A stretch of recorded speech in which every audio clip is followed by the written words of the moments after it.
All right. Hey, what's up, you guys? Sorry for the bit of a break. I got a chest cold. I did get tested. I'm totally negative. I don't have COVID.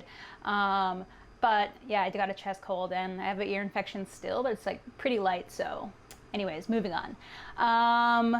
We're gonna make one of the simplest recipes. The only daunting thing is peeling this guy, which we're not gonna have to do if we do it my way. So we're gonna make a nice butternut squash soup to go great with, obviously, this season. It's cold as heck outside. Depending on where you are, it might be colder than where I am. Anyways, so to get started, simply, we're just gonna have a small or large size butternut squash. I only found this one, and honestly, it was pretty expensive, so I didn't want to buy more. To make this a little bit more hearty and like just bigger to fit our recipe, I have just a couple of carrots. So 3 of these guys. But first, we're just going to chop off the top of this and then cut it down the middle. And then we're gonna place it on a baking sheet, put a little bit of olive oil on top, and send it in the oven at 400 for 30 minutes to start. So let's get going. So just get the little top off, compost. Let's see if we can just chop all the way through the middle here.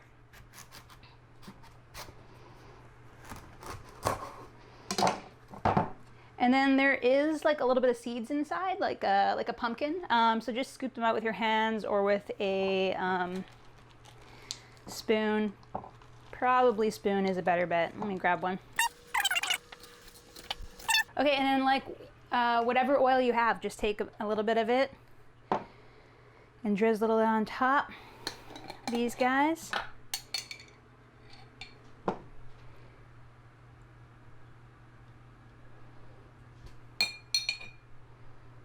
Cool.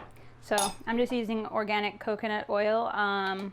It should be noted that some coconut oils aren't good for getting at high heats. This one does specifically say that you can use it for cooking and baking.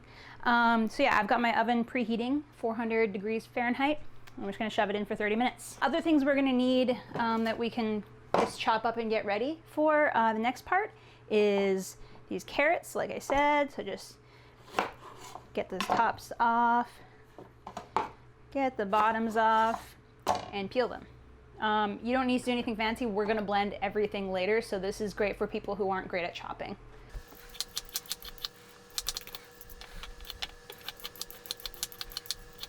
We're gonna put like 4 to 5 cloves of garlic, and of course I've said before, I love garlic, so I'm gonna use the rest of this bulb. And again, if you're not great at chopping, do not worry. Just leave them whole. Just take off the skin.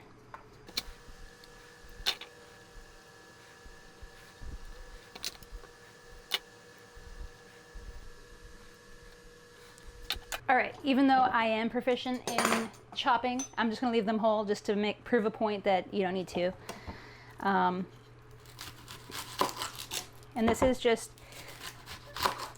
something that we can do for like a really fast recipe, and this will last in your fridge like up to 5 days. Obviously, you're gonna wanna cool it 100% first before you put it in another container and put it in your fridge, but it'll last for 5 days.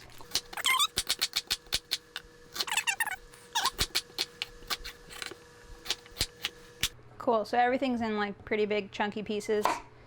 And now the only other things that you're going to need to make this recipe awesome is 2 cups of vegetable broth. I just have 1 cube here, low sodium stuff. I think it's this stuff here. Vegetable bouillon by McCormick. It's 1 cube to 2 cups. I'm just gonna boil that up just to get it mixed together for now. And then yeah, we need nutmeg, like literally 1/4 of a teaspoon. Apple cider vinegar, I think we'll need like a teaspoon of that, like 1/2 a teaspoon. Full can of coconut milk. I recommend shaking it up before you put it in. Just make it nice and thick and hearty, and a tiny little bit more of coconut oil just for your vegetables. But yeah, so now's the time to just clean up your workstation and then it should be almost time to take it out and add all these vegetables. We're just gonna take the butternut squash out of the oven for a quick sec. All right, and you can see it's already baking. Cannot show you closer because it will splash and burn me probably. So now literally all we're gonna do is take these other vegetables, place them on the pan with them, space them out enough, obviously. Don't like stack them or anything like that. There we go. Then once again, we are going to take our oil, there it is, and just drizzle it onto our vegetables.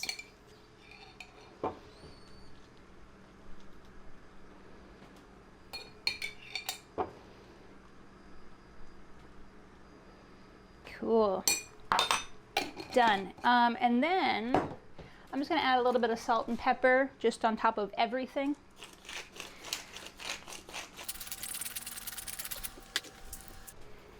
All right, so back in the oven for 30 more minutes. All right, so we're gonna take it out of the oven for the last time, so just turn off your oven. It's doing like tiny screams. I don't know if you could hear it. There we go. Whoa. Don't worry, I know the vegetables are screaming, but they're okay. You're gonna take all your vegetables, throw them in your blender with your broth, and then you're gonna blend all that up, put it back in the pot, and let it simmer for about a half an hour. Still gonna be a little bit safe and slide a glove on my paw while I just scoop out the insides. And I put the broth in this blender already. I'm just gonna take this out. Woo.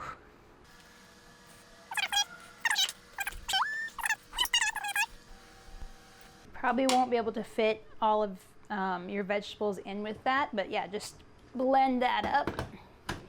Make sure it's on nice and tight.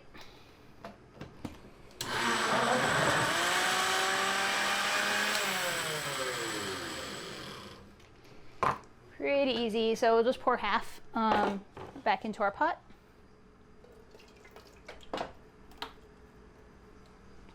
We want to use the rest of that liquid to blend up our veg.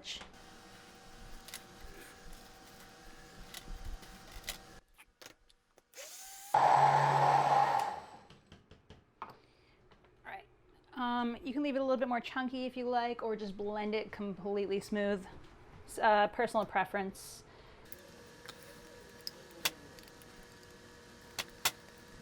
We're just gonna add our last things. So we got about 13.5 ounces of coconut milk. Add that. I'm gonna add 1/4 of a teaspoon of nutmeg. This will help sort of like warm it up. And then we're just gonna shake up that apple cider vinegar, and we'll just do, nice, 1/2 teaspoon apple cider vinegar. Now all you need to do is stir it up a little bit and turn your burner on. Put on medium low, closer to the lowest heat, and then let it simmer for like 15 to 20 minutes.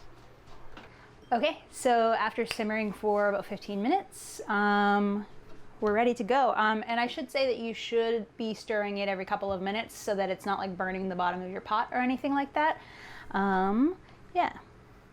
And you can serve it with whatever you want. You could have like a piece of toast, I guess, with it, or some soup crackers or whatever you want to have it on the side of.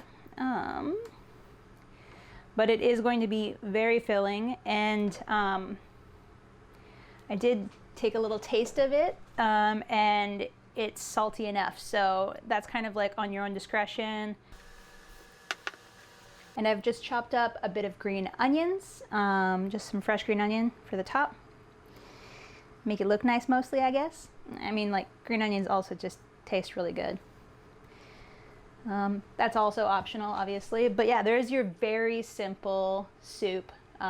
Nice for winter or fall, or whatever. And yeah, it lasts up to 5 days in the fridge. So you can probably freeze it too, and maybe for like 2 weeks, I would say, at the most. But yeah, there you have it. Super simple butternut squash soup. I'll leave all of the details in the description. If you like this, don't forget to like, subscribe, and hit that bell notification if you want to be the first to know about when my videos come out. Peace.